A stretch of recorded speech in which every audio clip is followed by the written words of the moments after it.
Hello guys, आज के इस वीडियो में हम बात करेंगे दो ऐसे स्टॉक्स के बारे में जिनको आपको अपने पोर्टफोलियो में ऐड करना ही चाहिए।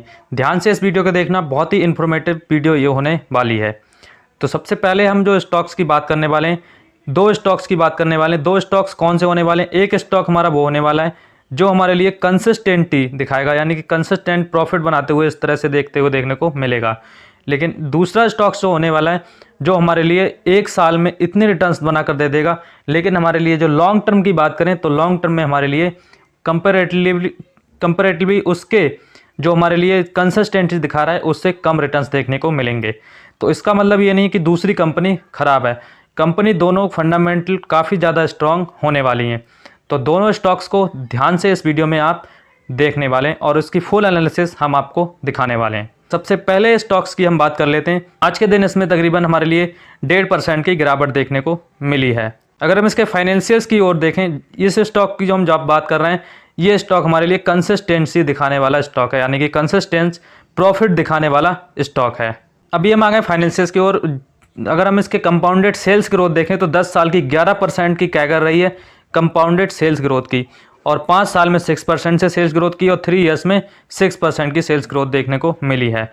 उसी के साथ साथ अगर हम स्टॉक प्राइस की बात करें, आप स्टॉक प्राइस देख सकते हो। आप स्टॉक प्राइस हमारे लिए जो इंक्रीज होते हुए देखने को मिला है, 10 साल में 31% का आरओई दिया है। कितना हाई आरओई दिया है? 5 साल में 39% का, और 3 साल में 32% का, और 1 ईयर में 52% का। कंपेरेटिवली अब अगर हम उन स्टॉक्स की बात करेंगे जो हमारे लिए हाई रिटर्न्स देने वाला है, तो उनका हमारे लिए एक साल के तकरीबन 200 से 300% के रिटर्न्स देखने को मिलेंगे। ऑफकोर्स अभी बुल मार्केट चल रहा है तो अभी हमारे लिए ज़्यादा रिटर्न्स देखने को मिल रहे हैं, लेकिन इस स्टॉक में हमारे लिए जो देखने को मिल रहा है 31% का आरओई स्टॉक प्राइस देखने को मिल रहा है। वहीं आरओई देखें, रिटर्न ऑन इक्विटी देखें, तो 10 साल में 26% की आरओई आप लगा सकते हो। 10 साल से कंपनी 26% के आरओई से हमारे लिए कंपाउंड करते हुए देखने को मिली आपका पैसा। 5 साल में भी 26% का, 3 ईयर्स में 24% का, और लास्ट ईयर इसने 23% के रिटर्न्स दिए हैं। अब आप कहोगे कि 23% के रिटर्न्स ही दिए लास्ट ईयर, तो मैं अफकोर्स ये कह रहा हूँ, ये कंपनी ऐसी कंपनी है जो हमारे लिए धीरे धीरे रिटर्न्स बनाकर देने वाली है, यानी कि कंसिस्टेंसी दिखाने वाली है। और दूसरी कंपनी जो हमारे लिए देखने को दिखाएंगे हम आपको, वो कंपनी हमारे लिए एकदम 200% से 150% के रिटर्न्स देने वाली है। तो दोनों कंपनियों को स्टडी करने वाले हैं। तो इसका हमारे लिए आरओई काफ़ी अच्छा देखने को मिल रहा है, कंसिस्टेंस फॉर्म में देखने को मिल रहा है। तो जिस स्टॉक की हम बात कर रहे थे उसका नाम है पीडीलाइट इंडस्ट्री। आप देख सकते हो पीडीलाइट इंडस्ट्री हमारे लिए देखने को मिल रही थी, जिसका हमने कंपेयर भी करके दिखाया हुआ है। कंपेयर किसके साथ करके दिखाया हुआ है? कंपेयर हमने करके दिखाया हुआ है एफएल इंडिया। पहली जो कंपनी हमारी होने वाली पीडीलाइट इंडस्ट्री। पीडीलाइट इंडस्ट्री सबको पता है किसने इसके अच्छे माली फंडामेंटल देखने को मिलते हैं। पीडीलाइट का जो हम बात करें तो ये कंसिस्टेंसी दिखाने वाली इस कंपनी है। और दूसरी कंपनी जो हमारे लिए देखने को मिलती है वो है एफएल इंडिया। एफएल इंडिया हमारे लिए एकदम हमारे लिए ग्रोथ दिखाने वाली कंपनी देखने को मिलती है। तो दोनों कंपनियों में आपको किस कंपनी में ज़्यादा निवेश करना चाहिए, ज़्यादा वेटेज देना चाहिए, उसके बारे में भी हम बात करेंगे। तो दोनों कंपनी को हम एनालिसिस करने वाले हैं। तो सबसे पहले अगर हम इसके रिटर्न्स की बात करें, तब 1 ईयर्स के हम रिटर्न्स की ओर मूव कर लेते हैं। देख सकते हो आप 1 ईयर में ये हमारे लिए जो चार्ट देखने को मिल रहा है, ब्लू कलर का चार्ट देखने को मिल रहा है, ये हमारे लिए पीडीलाइट इंडस्ट्री का देखने को मिल रहा है। दूसरा चार्ट जो देखने को मिल रहा है वो हमारे लिए एफएल इंडिया का देखने को मिल रहा है। तो एफएल इंडिया ने यहाँ से हमारे लिए ग्रोथ दिखाते हुए देखने को मिली।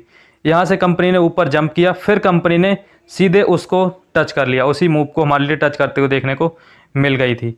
तो वहीं हम अगर पीडीलाइट की बात करें, पीडीलाइट हमारे लिए एक कंसिस्टेंस फॉर्म में देखने को मिल रही थी। ना हमारे लिए ज़्यादा वॉलेटाइल देखने को मिल रही थी, ना हमारे लिए हाई रिटर्न्स बनाकर देखने को मिल रही थी। वहीं अगर हम दूसरे सेक्टर में 5 ईयर्स की अगर हम बात कर लेते हैं, तब 5 ईयर्स में भी आप देख सकते हो 5 ईयर्स में भी कंपनी ने काफ़ी ज़्यादा वेटेज देखने को मिला है। लेकिन मैक्सिमम अगर हम चार्ट देखेंगे तब पीडीलाइट देख सकते हो, पीडीलाइट ये बॉस हमारे लिए ज़्यादा रिटर्न्स देखने को मिल रहा है। कंपनी ये हमारे लिए पहले से देखने को मिल रही है। तो जो इसकी बात करें तो ये हमारे लिए काफ़ी अच्छी मूव दिखाते हुए देखने को मिल रही है पीडीलाइट। और वहीं अगर एफएल इंडिया की बात करें तो एफएल इंडिया कंपेरेटिवली उससे ज़्यादा रिटर्न्स दिए हैं, लेकिन हमारे लिए उतने ज़्यादा रिटर्न्स बना के नहीं दिए हैं, इतना हम कह सकते हैं। तो अभी हम आ गए एफएल इंडिया पर। एफएल इंडिया के अगर हम 6 मंथ का चार्ट पैटर्न देखें तब ओनली 2% के रिटर्न्स देखने को मिले। और वहीं अगर हम आप देख सकते हो 27% की डिप हमारे लिए कंपनी में देखने को मिली है यहाँ से यहाँ तक, यानी कि 11 मई 2021 से 23 अगस्त तक यानी कि तकरीबन हमारे लिए 2 से 3 महीने के अंदर कंपनी ने 27% की गिरावट दर्ज की थी। उसके बाद कंपनी ने जो मूव दिखाया है उसके बाद 58% के रिटर्न्स दिए हैं वहाँ से। तो इसमें वॉलेटाइल काफ़ी देखने को मिल रहा है। वहीं अगर हम इसके 1 ईयर के रिटर्न्स देखें तब 91% के रिटर्न्स दिए, काफ़ी अच्छे हैं। 5 ईयर्स के अगर रिटर्न्स देखें तब 544% के रिटर्न्स दिए हैं, यानी कि बहुत ही ज़्यादा हमारे लिए ऑलमोस्ट हर ईयर हमारे लिए पैसा डबल होते हुए देखने को मिला है। उसी के साथ डिप भी देखने को मिल रही है। आप देख सकते हो इसमें तकरीबन हमारे लिए देखने को मिल रहा था 56% की गिरावट देखने को मिल रही थी 2020 फरवरी स्टार्टिंग 2020 से अप्रैल तक, यानी 2 ही 3 महीने में कंपनी 56% गिर गई। तो हमारे लिए ये देखना होता है कि कौन सी कंपनी हमारे लिए कंसिस्टेंसी दिखा रही है और कौन सी ज़्यादा वोलेटाइल दिखा रही है। अब जो रिटेल इन्वेस्टर्स होते हैं हमें पता चलता है कि कंपनी जब गिर जाती है ऑलमोस्ट, अगर आप देखो कि 56%, आप ही अपने आप सोचो कि अगर 56% आपका स्टॉक आपने टॉप पे खरीद रखा है और 56% क्रैश हो जाता है, तब आप उस स्टॉक को क्या करोगे? मेनली आप अब गॉस उसमें आप एग्जिट बनाने का सोचोगे। तो इसमें वॉलेटाइल काफ़ी देखने को मिलता है, जिसके कारण रिटेल इन्वेस्टर काफ़ी डर जाते हैं। लेकिन सब ऐसे नहीं होते हैं, ऐसा भी मैं ऐसा कह रहा हूँ, सब ऐसे नहीं होते हैं। जो फंडामेंटल को चेक करके इन्वेस्ट करते हैं, जो कंपनी की प्रोडक्टिविटी ग्रोथ देखकर इन्वेस्ट करते हैं, वो शेयर प्राइस को नहीं देखते हैं, उसके बिजनेस को देखते हैं। यही एक अच्छे इन्वेस्टर की पहचान होती है। तो आपको ये देखना होगा कि कौन सी कंपनी हमारे लिए फंडामेंटल कहते हैं। अगर आप शेयर भागते हुए शेयर्स को पकड़ोगे तब आपको ही दिक्कत होने वाली है। अब हम चलते हैं पीडीलाइट की तरफ। पीडीलाइट की अगर हम बात करें 1 ईयर्स के इसके चार्ट पैटर्न देखें तब 50% का हमारे लिए देखने को मिल रहा है returns. Then and well and good. 5 years के रिटर्न देखें तो 267 का रिटर्न्स देखने को मिल रहे हैं। ऑलमोस्ट इसमें डेटा थोड़ा इधर उधर दिखाता है, लेकिन इतना ज़्यादा भी अच्छा बेकार नहीं दिखाता है।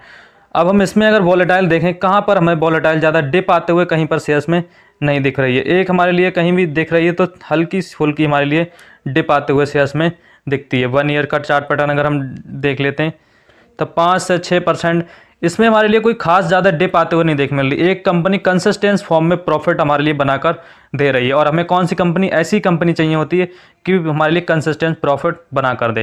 अब हम आपसे एक सवाल पूछते हैं कि आपको कौन सी कंपनी में इन्वेस्ट करना है जो हमारे लिए कंसिस्टेंसी 26% के रिटर्न्स देते रहे, या हम ऐसी कंपनी में इन्वेस्ट करेंगे जो हमारे लिए 5 साल तक कंसोलिडेटेड करे लेकिन 1 साल के अंदर 300% के रिटर्न्स बनाकर दे दे। अब गौस हम ये कह सकते हैं कि हमारे लिए जो एफएल इंडिया है, एफएल इंडिया इससे ज़्यादा रिटर्न्स बनाकर दे सकती है, लेकिन उसमें रिस्क भी हमारे लिए ज़्यादा देखने को मिलता है पीडीलाइट की कंपेयर में। पीडीलाइट में ज़्यादा रिस्की कंपनी नहीं देखने को मिलती, क्योंकि मार्केट में कितनी भी वॉलेटाइल आए, लेकिन इसमें हमारे लिए देख सकते हो आप कोविड के टाइम पर भी कंपनी ने कोई ज़्यादा इतना अंडर परफॉर्म नहीं किया है, जिससे हमारे लिए शेयर्स में ज़्यादा डिप आते हुए देखने को मिले। लेकिन और स्टॉक हो गया या एफएल इंडिया हो गया, काफ़ी ज़्यादा हमारे लिए डिप आते हुए देखने को मिली थी। तब ये चीज़ आपको ध्यान रखना है। मोस्ट ऑफ द टाइम अगर हम आपसे बात करें तब हमारे लिए दोनों स्टॉक ही अपने पोर्टफोलियो में ऐड करना चाहिए। और अब गॉस आज के दिन हमारे लिए एफएल इंडिया के Q2 के रिजल्ट्स आते हुए देखने को मिल रहे हैं, जिसके चलते हमारे लिए इसमें गिरावट देखने को मिल रही है। हो सकता है कल के दिन भी इसमें गिरावट आए, और अगर इसमें गिरावट आती तब आपको एक अपॉर्चुनिटी मिल जाती है कंपनी में निवेश करने की। कोई भी स्टॉक में अगर क्वालिटी स्टॉक में डिप आती है, अगर कोई भी न्यूज़ के चलते डिप आती है, तब उसमें आपको क्वांटिटी उठाना चाहिए। मैं इसके टेक्निकल चार्ट्स को नहीं बता रहा हूँ, लेकिन क्वालिटी स्टॉक टेक्निकल चार्ट्स क्या बताते हैं, टेक्निकल चार्ट्स एक ट्रेड को सेटअप करते हैं। अगर आपको 15 दिन के लिए टिप चाहिए या 15 से 20 दिन के लिए टिप चाहिए, तब आप ट्रेड के साथ जा सकते हो। बट अगर आप लॉन्ग टर्म इन्वेस्टमेंट करना चाहते हो, तब आप इस कंपनी में आपको ट्रेड चार्ट से कोई मतलब लेना देना नहीं है। आपको लेना देना है तो फंडामेंटल से लेना देना है कि कंपनी बिजनेस क्या करती है, बिजनेस में क्या कमी आते हुए देखने को मिल रही है, वो चीज़ हमें देखना है। इस चैनल पर हम सिर्फ इन्वेस्टमेंट से रिलेटेड बात करते हैं, कोई ट्रेड से रिलेटेड बात नहीं करते कि कंपनी किस टाइम नीचे आएगी, किस टाइम ऊपर जाने वाली है। सिंपल बात यह है कि अगर इसमें आपको डिप आती है, एफएल इंडिया हो गया या पीडीलाइट हो गया या और भी क्वालिटी स्टॉक हो गए, एल्काई माइंस हो गया, अगर इनमें डिप आते हुए देखने को मिल रही है, तब आप इसमें अब गॉस एंट्री ले सकते हो। तो दोनों स्टॉक बढ़िया है, पीडीलाइट और हमारे लिए दूसरा स्टॉक देखने को मिल रहा है एफएल इंडिया। लेकिन आप दूसरा सवाल आता है कि आप किस में ज़्यादा क्वान्टिटी लेना चाहोगे, वो आपके ऊपर है कि आप किस में ज़्यादा क्वांटिटी लेना चाहोगे। लेकिन मैं अगर अपनी बात करूं तो मैं सबसे ज़्यादा क्वांटिटी जो लेना चाहूँगा पीडीलाइट में लेना चाहूँगा। ऑफकोर्स ये मेरा डिसीजन होने वाला है, क्योंकि मुझे एक इसमें ऐसा नहीं कि एफएल इंडिया में भी नहीं लूँगा, एफएल इंडिया में भी लूँगा, लेकिन मेरे लिए वो स्टॉक ज़्यादा इंपॉर्टेंट है जो हमारे लिए कंसिस्टेंसी प्रॉफिट बनाकर देता रहे, ना कि कंसोलिडेटेड करके प्रॉफिट एकदम जंप करते हुए देखने को मिले। ऐसे भी क्या फ़ायदा कि हमारे लिए एक दिन हमारे लिए काफ़ी नीचे देखने को मिल रहा है, फिर ऊपर देखने को मिल रहा है। लेकिन ऐसा भी गुड है कि हमारे लिए ग्रोथ स्टॉक्स भी अपने पोर्टफोलियो में रखने चाहिए, लेकिन कंसिस्टेंट प्रॉफिट बनाने वाली कंपनी को हमारे लिए ज़्यादा वेटेज देना चाहिए। अगर आप म्यूचुअल फंड्स में देखोगे और भी कंपनीज में आप देखते हो, तब उसमें हमारे लिए ज़्यादा वेटेज देने को जो मिलता है वो बड़ी बड़ी कंपनियों में ही वेटेज देते हैं, जो कि अच्छी बात है। और कंसिस्टेंट प्रॉफिट बनाने वाली कंपनी हमेशा लॉन्ग टर्म के लिए खेलिए और बढ़िया आपको रिटर्न्स बनेगा, पैसा भी बनेगा। अगर शॉर्ट टर्म ट्रेड या इंट्राडे के लिए खेलते रहोगे तब आपको कोई पैसा बनते हुए नहीं मिलेगा। तो आई होप इस वीडियो के माध्यम से आपको समझ आया होगा आपको कौन से स्टॉक, इन दोनों स्टॉक्स में किस स्टॉक में आप ज़्यादा निवेश करोगे। कमेंट करके जरूर बताना। अगर आपको वीडियो अच्छी लगी तो वीडियो को लाइक शेयर सब्सक्राइब जरूर करना। तब तक के लिए मिलते हैं नेक्स्ट वीडियो में, तब तक के लिए देन गुड।